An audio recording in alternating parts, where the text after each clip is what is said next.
We're working on the installation for the manual conversion, manual shifter assembly on this Audi R8. This is a Sepang Blue 2010 V10 car.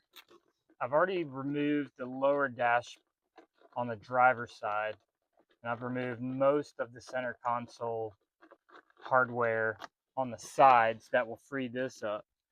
So now we're working on removing all of these components so we can get access to this area right here. So I'm going to start with this. This piece just pops out. It's got some clips. If you can get it with your fingers, it's better than trying to remove it with a tool, because that way you can avoid having to mar anything up, get it out without any breaks as well. We got two right here. 1, 2. Now to move this, you need to drop your parking brake. There's a roller back here, a roller ball that actually rides along this channel right here on the parking brake. Just gives it a little bit of extra stability.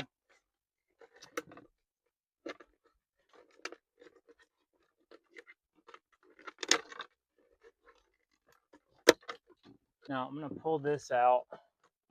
This has 4 bolts, but these are floating. So all you have to do is remove these back 2.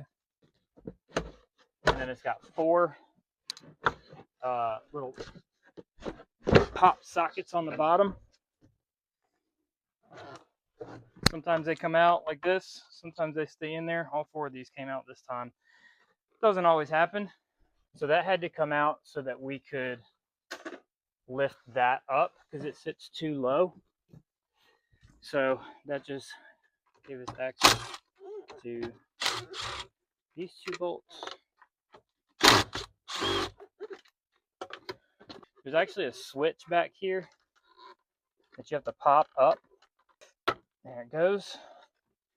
And that will allow me to remove this. There's a hook location right here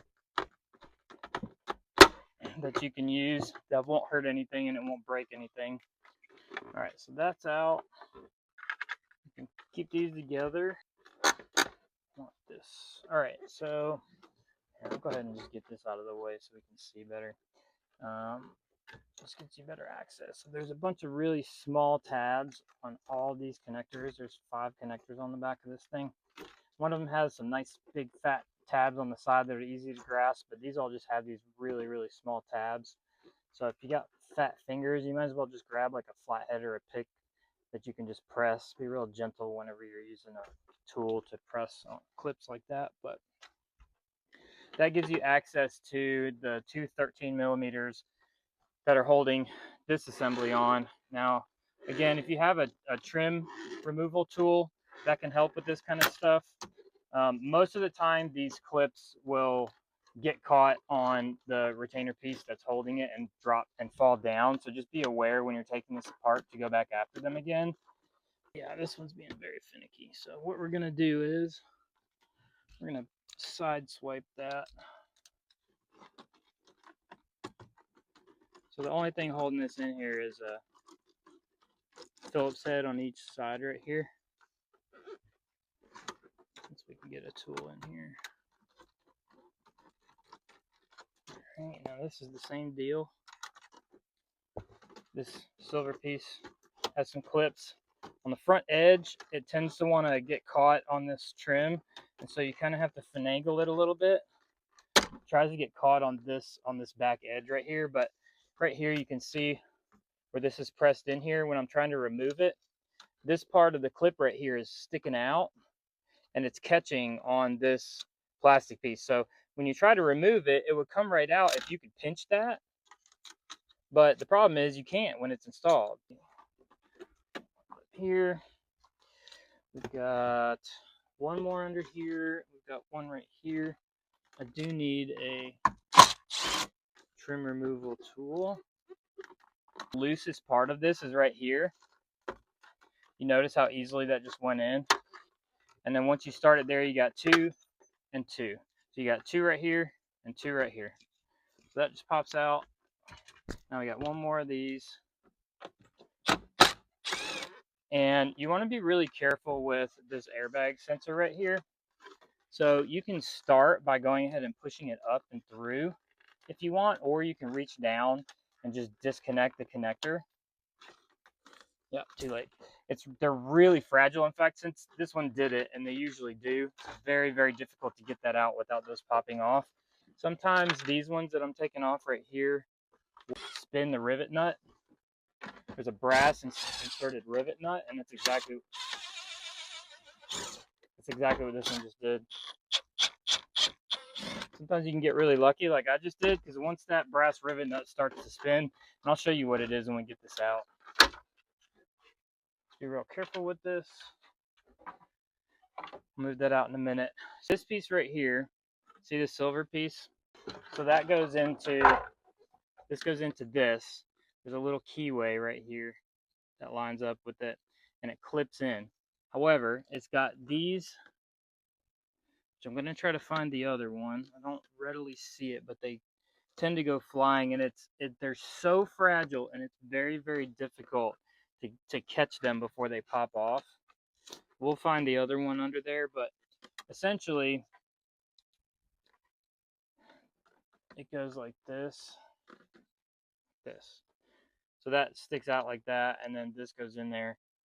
Every time what I end up doing is, before I reassemble it, I put super glue around this. That way it's not just relying on these really chintzy clips to hold it together. I usually put super glue on it. I'll wrap a rubber band around it for a day, since I'll have time before I throw it back together. More than likely it's underneath this. We'll take a look and see. It's also possible that someone popped it out before. There have been many, many of these cars where I've actually gone in here and taken these apart, and there's 2 in that switch, and there's 2 or 3 underneath this thing. So multiple times people lose them and they just replace them. All right, so we're gonna grab, I need an extension and a 13 millimeter. All right.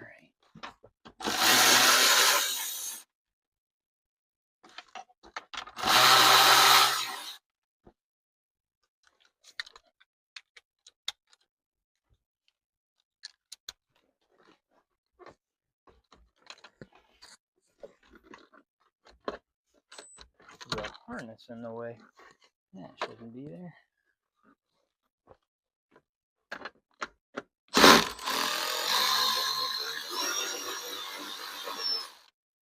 Be really careful not to scratch anything, even though pretty much everything in this vicinity is going to be blocked by the AC, by the thermostat housing. So this will come back. Now, I've loosened this up. Oh, there's one more. So I loosen every single bolt that holds this forward console in position. That way, when we're removing this, we can actually slide it out a bit. Let's see what I mean. All right, because what happens is these side pieces are too fat, and so this has to separate in order for this to come out. And so also be aware of the bottom, because it wants to get caught on the bottom. And if you still have your passenger seat installed, it's going to be a lot trickier to do this job. It's doable, but usually you want to move the seat away from wherever it is you're working. But the problem is when you go to put it in, you're going to start back here and move forwards, and there's nowhere you can move the seat where you're completely clear of it. So if you really just want to avoid scratching up your seat, just take it out.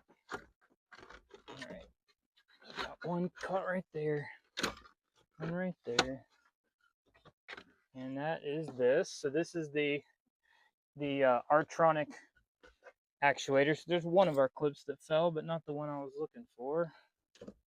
I'll have to go on a deep dive manhunt for that.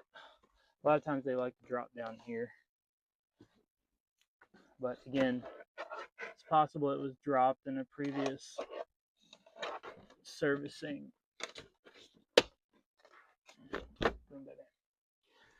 We are going to reuse this piece right here. So we're going to take out these 4 bolts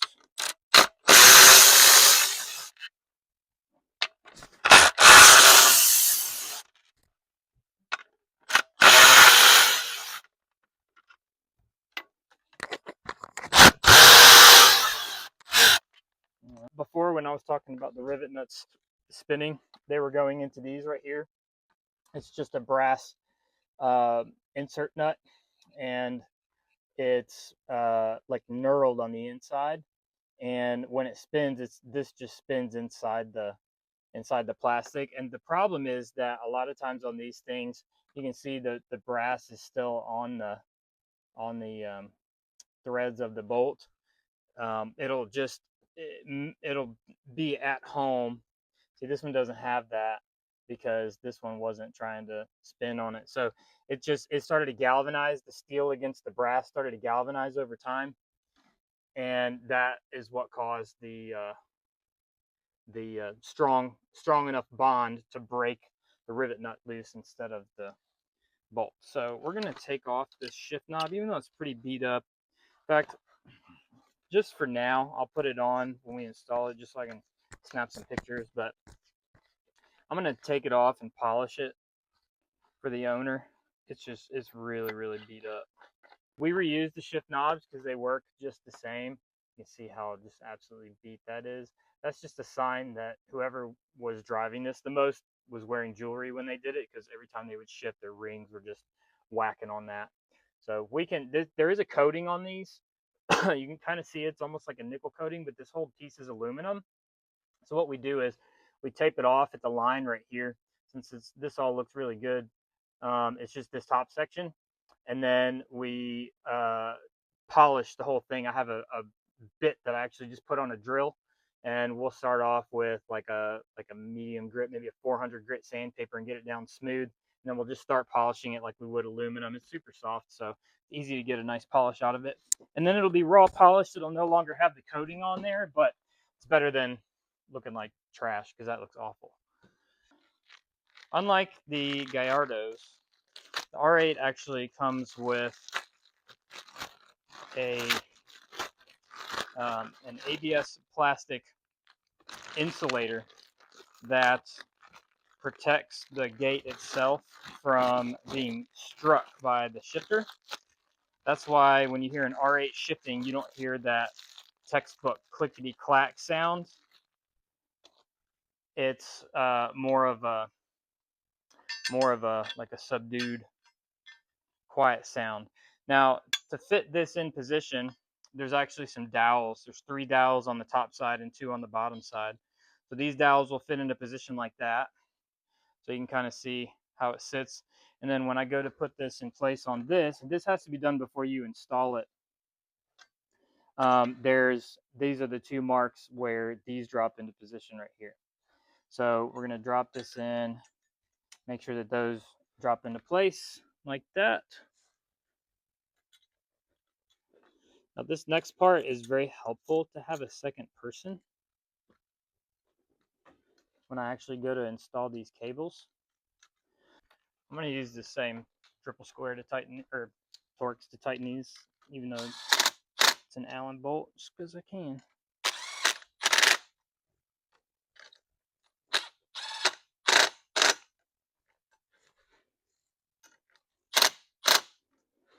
Okay, I think I have to take.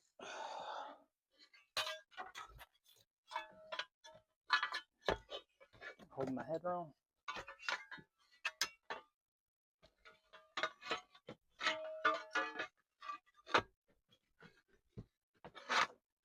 All right. Sometimes my brain turns off, especially when it's lunchtime. Whoops.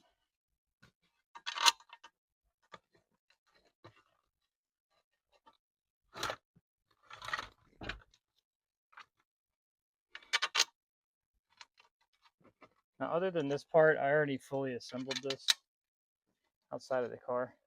Put the cables in and everything.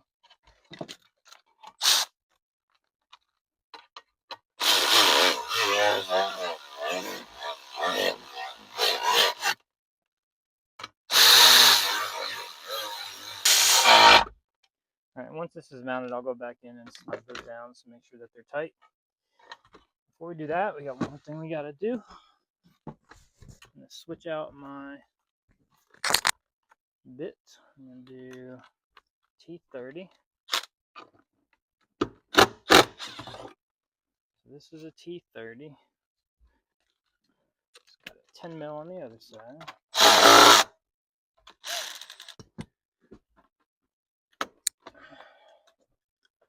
This part can be tricky to manipulate, especially if it's the first time and you don't know what you're doing. You can work the parking brake handle back and forth as needed, but there's a 10 mil stud on here that I just pulled that nut off of. Well, I was going to show you that, but it fell through, so we're just going to roll with it. All right, now to get started, I'm going to go ahead and start running this cable under. But the one thing you want to make sure that you do is you want to run your cable underneath. Okay, so this actually has a different harness than some of these cars. Some of these cars have a harness that runs up and over right here. This car is an early 2010. It had a different wiring harness, a different electronic system, a different central electronics control module, which is what controls all of these components in here. So it's a little bit different than most of these cars are, especially in regards to harnesses and things. Okay. Now, we're going to go one at a time. Doesn't matter all too much which one, so I'm going to go with the skinnier one.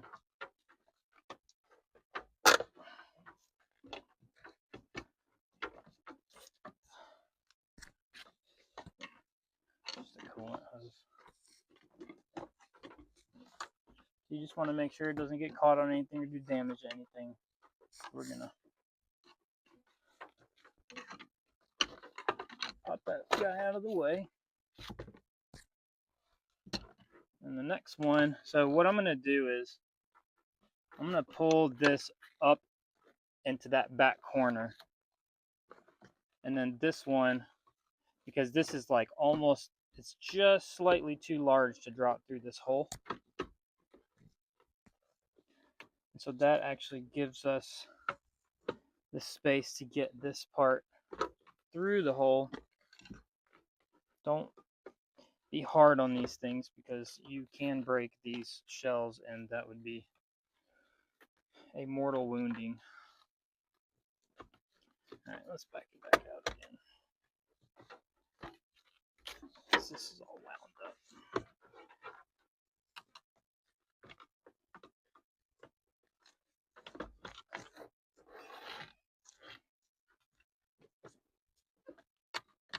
Alright, I'm going to pull it to the back and front corner on this one.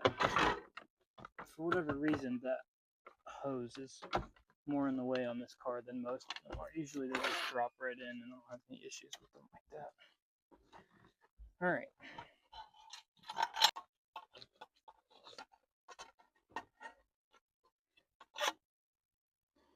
Stow away.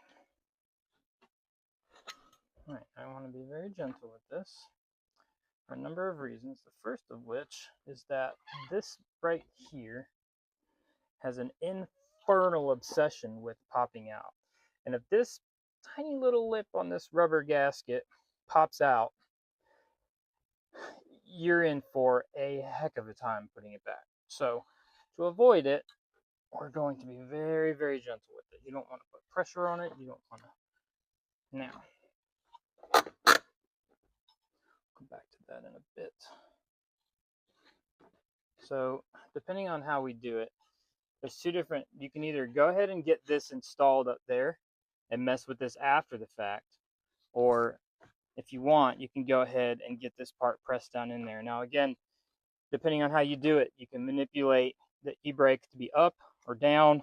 It just entirely depends. If you get it down like this and it gets caught right there, then you have to wedge it with something. So we're just gonna, and again, you want to put pressure only on the metal bracket, not on the rubber. If you manage to get it seated, you can get your bolt back in and your 10 mil back on. And if you can get them tightened onto the rubber, then you're pretty much in the clear. Not entirely, but definitely much more than you were before. So if you can, as long as you can get these two fasteners tightened on there, then you don't really have to worry about that popping up like it did. All right, now we're in the clear on that. Now, these cables will slide back and forth through that. And so you can pull up slack if you need some extra slack, whatever you need to do to get this to seat into place. Just be very aware of your parking brake handle, that you're going to have to come into close proximity with. Again, these things, there's so many sharp edges here, so you got to manipulate this to do what you want. So right now it's caught on this rubber up here. And then this one will go in. Just got to pull it up and over. Be very careful. These are not prone to breaking, but you don't want to obviously just be too aggressive with it. So we're going to go up with the whole thing.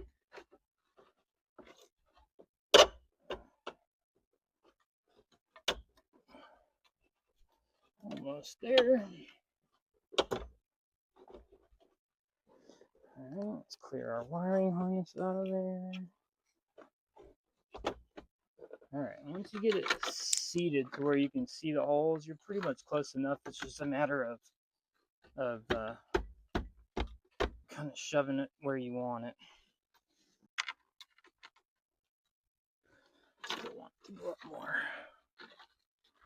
A little bit more. And then you can set this back down. See where your holes align, because you have holes on this that are going to align with this shifter. So I still want it to go up. There we go.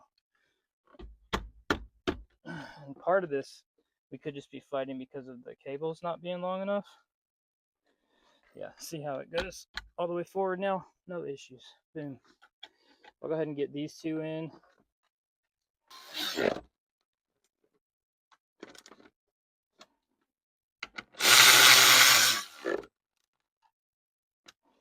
I'm gonna do start these two by hand, just to make sure it starts, because sometimes if you try and throw a bolt in or a nut in without starting it by hand first, it can start to strip the threads out, cross thread it. Goes in smooth, you know you're doing good. All right, I'm gonna grab my deep well. Now these don't get started yet, but the reason that I'm putting these in right now is to line up my holes to make sure that when I do this next part, which is going to be to install the bolts back on this console, that it's perfectly centered. So in other words, just be aware that you're going to have to pull these back out, because they actually go through the other panel first and then that panel. Oh, I just did that. Start this guy.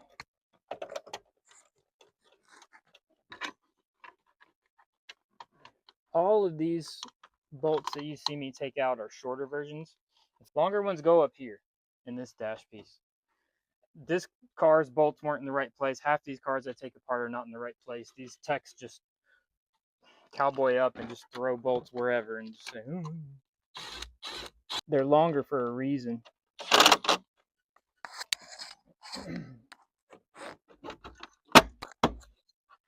Boom.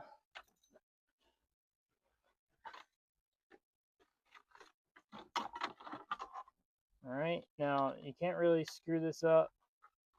It's going to go in order. Brown, red. They're all different sizes, so you can't put one in the wrong spot. But you might have to try a couple different ways if you can't figure it out. Big one, regular one. And then this has a channel that it slides down. There's also rubber right here.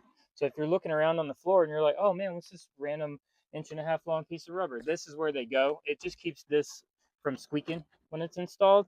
Gives it some pressure that it can rely on and keeps it from squeaking. Squeaking. All right, so that is our shifter. Boom, baby. Love it. Let me go ahead and pull these back out again. And I can't put my console back in yet, because the wiring harness that I run is going to go from the clutch pedal switch back up and under here, around back here, and into the assembly back there. So that would be the next step for this project.